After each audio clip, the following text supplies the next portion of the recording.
اسلام آنے سے پہلے دور جہالیت میں عرب کے اندر غلام خریدنے اور بیچنے کا رواج بہت عام تھا۔ اعلیٰ قبیلے کے لوگ اپنے روزمرہ کے کام کاج کے لیے غلاموں کو خریدا کرتے تھے۔ غلام اپنے مالکوں اور آقاؤں کو مجازی خدا سمجھتے تھے۔ مالکوں کو اپنے غلام پر مکمل حق حاصل ہوتا تھا۔ چھوٹی بڑی چیزوں پر من چاہی سزائیں دیتے تھے، یہاں تک کہ موت کی سزا دینا بھی عام تھا۔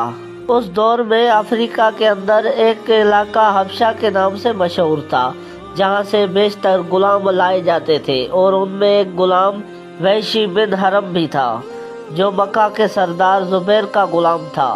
یہ غلام نہ صرف اونچے قد اور تندرست قسم کا مالک تھا، بلکہ تلوار بازی، لڑائی اور تیر بازی کے اندر بڑی مہارت حاصل رکھتا تھا۔ یہی وجہ تھی کہ اس کا مالک اسے بہت پسند کرتا تھا اور اسے کسی بھی قیمت پر بیچنے کا نہیں سوچتا تھا۔ ایک دفعہ آپ صلی اللہ علیہ وآلہ وسلم مسجد میں تشریف فرما ہو کر اپنے صحابہ کے ساتھ گفتگو فرما رہے تھے کہ اچانک وحشی بن حرب تیز رفتاری سے مسجد کے اندر داخل ہوتا ہے اور بلند آواز میں کہنے لگتا ہے کہ میں گواہی دیتا ہوں کہ اللہ ایک ہے اور محمد صلی اللہ علیہ وآلہ وسلم ان کے رسول ہے۔ آپ صلی اللہ علیہ وآلہ وسلم نے نگاہ اٹھائی اور اس غلام کو دیکھا، اور دیکھتے ہی آپ نے نظریں پھیر لی اور کہنے لگے تیرا اسلام قبول ہے، اور مگر تجھ پر افسوس ہے، میری نظروں سے الجھن ہو جاؤ اور کبھی آئندہ میری نظروں کے سامنے مت آنا۔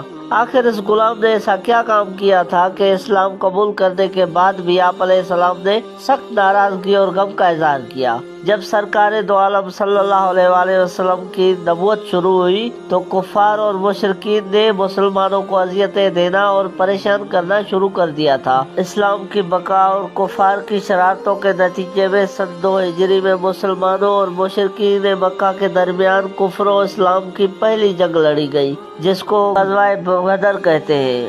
اس جنگ کے اندر چند گنے چنے مسلمانوں نے قریش کے 1000 سپاہیوں کو دھول چٹایا اور انہیں شکست دے کر ان کے غرور و تکبر کو مٹی میں ملا دیا۔ اس جنگ میں قریش کے بڑے بڑے سردار مسلمانوں کے ہاتھوں قتل ہو گئے، جن میں ابو جہل، اقوا، شیبہ اور بنو امیہ کے بڑے بڑے سردار شامل تھے۔ سرداروں کو ان کے چچا حضرت امیر حمزہ رضی اللہ تعالیٰ عنہ اور حضور علیہ السلام کے چچا سلام نے قتل کیا تھا۔ اور جاہلیت سے ہی مکہ میں بنو امیہ اور بنو ہاشم کے درمیان خاندانی دشمنی بڑی مشہور تھی، اور اب اس جنگ کے بعد نفرت کی آگ اور بھڑک گئی تھی۔ ان کے بڑے بڑے سرداروں کے مارے جانے کے بعد اب قریش کی سرداری ابو سفیان کے ہاتھوں میں آ گئی تھی۔ جیسا کہ غزوہ بدر میں مارے جانے والے ایک سردار ابو سفیان کی بیوی ہندہ کے باپ، بھائی اور چچا بھی شامل تھے، لہذا ہندہ اور ابو سفیان نے لوگوں میں انتقامی جذبات کو بڑھانے کی کوشش کی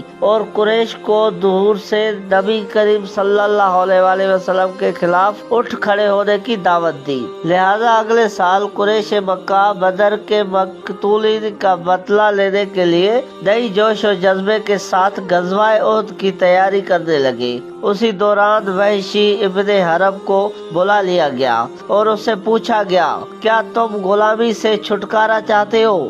اس نے کہا کہ مجھے کون غلامی کی زنجیروں سے آزاد کروائے گا؟ اسے کہا گیا کہ اگر تم محمد صلی اللہ علیہ وآلہ وسلم کے چچا حضرت حمزہ کو قتل کر دو تو تم آزاد ہو جاؤ گے۔ وحشی نے کہا کہ مجھے منظور ہے، میرا نشانہ کبھی خطا نہیں جاتا۔ یہ کہہ کر لشکر کے ساتھ چڑھ کھڑا ہوا اور مسلمانوں سے جنگ کے لیے احد کے میدان پر پہنچ گیا۔ ابو سفیان نے اس موقع پر قریش کی ان عورتوں کو بھی ساتھ لے لیا جن کے رشتہ دار بدر میں قتل کیے گئے تھے، تاکہ یہ میدان جنگ میں لڑائی کرنے والوں کے حوصلے بلند کرے۔ ان عورتوں میں ابو سفیان کی بیوی ہندہ پیشو پیش تھی۔ آخر وہ وقت آ گیا اور میدان احد میں جنگ شروع ہو گئی۔ میدان میں حضرت حمزہ رضی اللہ تعالیٰ عنہ شیر کی طرح وار کر رہے تھے۔ ان کے ایک ہی وار سے کفار کا کام تمام ہو جاتا۔ وحشی چٹان کے پیچھے گھات لگائے بیٹھا تھا۔ حضرت حمزہ لوگوں کو کاٹ کر آگے بڑھ رہے تھے۔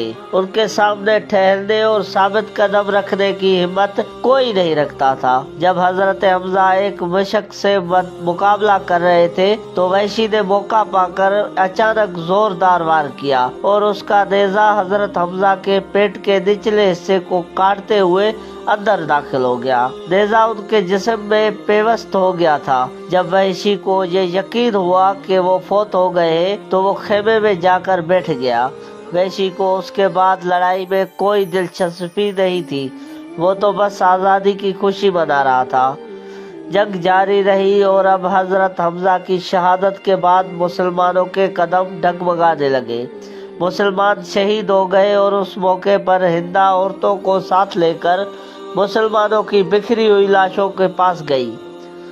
اس نے حضرت حمزہ کے پیٹ کو چیر آنکھیں نکال کر اور پھر ان کے ہار اور بالیاں بنا کر زیورات کی جگہ پہن لی۔ پھر اس نے حضرت حمزہ کے پیٹ کو چاک کیا اور کلیجہ نکال کر اسے چبا گئی۔ جنگ کے اختتام کے بعد جب نبی کریم صلی اللہ علیہ وآلہ وسلم کو اس کی خبر ہوئی تو صحابہ سے پوچھا کہ کیا اس نے میرے چچا کے کلیجے کو کھا لیا تھا؟ لوگوں نے عرض کیا کہ نہیں، اس نے اگل دیا تھا۔ نبی نے روتے ہوئے فرمایا کہ اے اللہ، حمزہ کے جسم کے کسی حصے کو بھی جہنم میں داخل نہ ہونے دینا۔ آپ علیہ السلام حضرت حمزہ علیہ السلام کے جسم مبارک کے پاس حاضر ہوئے اور اس قدر روئے کہ صحابہ کی آنکھیں بھی تر ہو گئی۔ آپ علیہ السلام اس سانحے پر شدید غمزدہ ہوئے۔ جب آپ مدینہ تشریف لائے اور قبیلے کی عورتوں کو اپنے عزیز و اکرام کی شہادت پر روتے ہوئے سنا تو فرمایا کہ افسوس، حمزہ کے لیے رونے والا کوئی بھی نہیں۔ جب کفار مکہ واپس لوٹے تو وعدے کے مطابق وحشی کو آزاد کر دیا۔ وقت گزرتا رہا اور حضور کی دعوت بڑی عرب میں بڑی تیزی سے پھیلتی رہی اور دن بدن لوگ اسلام میں داخل ہوتے رہے۔ لہٰذا وحشی کو خوف ستانے لگا اور اسے اپنی جان کا خطرہ لاحق ہو گیا تھا۔ جب مسلمانوں نے مکہ فتح کیا اور نبی کریم صلی اللہ علیہ وآلہ وسلم لشکر جرار لے کر مکہ میں داخل ہوئے، وحشی وہاں سے طائف بھاگ گیا۔ اس کا ہر دن ڈر اور خوف میں گزرتا تھا۔ اس کی نگاہوں کے سامنے بار بار حضرت حمزہ کے قتل کا منظر آتا تھا۔ لہٰذا ایک شخص نے وحشی سے کہا، اے وحشی، اللہ کی قسم، محمد ایسے شخص کو قتل نہیں کریں گے جو کلمہ طیب پڑھ کر دائرہ اسلام میں داخل ہو جاتا ہے۔ اس کی یہ بات سن کر مدینے کی طرف روانہ ہو گیا۔ وہاں پہنچا تو معلوم ہوا کہ آپ مسجد میں تشریف فرمائے۔ وحشی لوگوں سے چھپتے ہوئے اور آنکھیں بچاتے ہوئے احتیاط سے مسجد میں داخل ہوئے اور آپ علیہ السلام کے سامنے کھڑے ہو کر بلند آواز میں کہا کہ میں شہادت دیتا ہوں کہ اللہ ایک ہے اور محمد صلی اللہ علیہ وآلہ وسلم ان کے رسول ہیں۔ جب نبی نے اس کی زبان سے کلمہ شہادت کو پڑھتے ہوئے سنا تو اپنی نگاہیں اٹھا کر اس کی طرف دیکھا اور پھر دوسری طرف نگاہیں پھیر لی اور فرمایا کہ کیا تم وحشی ہو؟ اس نے کہا جی ہاں، میں وحشی ہوں۔ آپ علیہ السلام نے اپنے عزیز چاچا کے قاتل کو مارنے کا حکم نہیں دیا، آپ رحمت اللہ علیہ تھے۔ آپ علیہ السلام نے فرمایا کہ وحشی کو کچھ نہ کہو، ایک شخص کا اسلام قبول کرنا مجھے اس چیز سے بہت زیادہ پسند ہے کہ میں 1000 کافروں کو قتل کر دوں۔ آپ نے وحشی سے کہا کہ بیٹھو اور مجھے بتاؤ کہ تم نے امیر حمزہ کو کیسے قتل کیا تھا۔ وحشی وہاں بیٹھ گیا اور پورا واقعہ بیان کیا۔ جب وحشی کی بات ختم ہوئی تو آپ علیہ السلام نے غصے سے چہرے مبارک کو دوسری طرف پھیر لیا اور کہا کہ اے وحشی، تم پر افسوس ہے، میری نظروں سے دور ہو جاؤ اور آج کے بعد میں تمہیں نہ دیکھوں۔ اس دن سے لے کر وحشی آپ کی نگاہوں سے دور رہنے لگے۔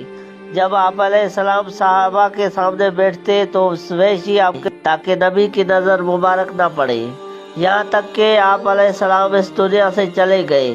حضرت ویشی خود فرمایا کرتے تھے کہ باوجود کہ میں جانتا تھا اسلام پہلے تمام گناہوں کو مٹا دیتا ہے، لیکن پھر بھی اس گھنونا جرم جس کا میں نے ارتکاب کیا تھا اس کا خیال مجھے بے چین کیے رکھتا تھا۔ میں شدت سے کسی ایسے موقع کی تلاش میں رہنے لگا کہ کسی طرح اس جرم کا کفارہ کر سکوں۔ حضور علیہ السلام کے وصال کے بعد ابو بکر امیر المومنین بن گئے۔ ان دنوں عرب کا ایک قبیلہ مرتد ہو گیا اور مسلمہ بن خزام نامی ایک شخص نے نبی ہونے کا جھوٹا دعویٰ کیا۔ مسلمانوں کے خلاف اس نے لشکر تیار کیا اور جنگ کی نوبت آ گئی۔ حضرت وحشی نے سوچا کہ یہی وہ موقع ہے کہ مسلمانوں کی مدد کر کے پچھلے سارے گناہ دھو ڈالوں۔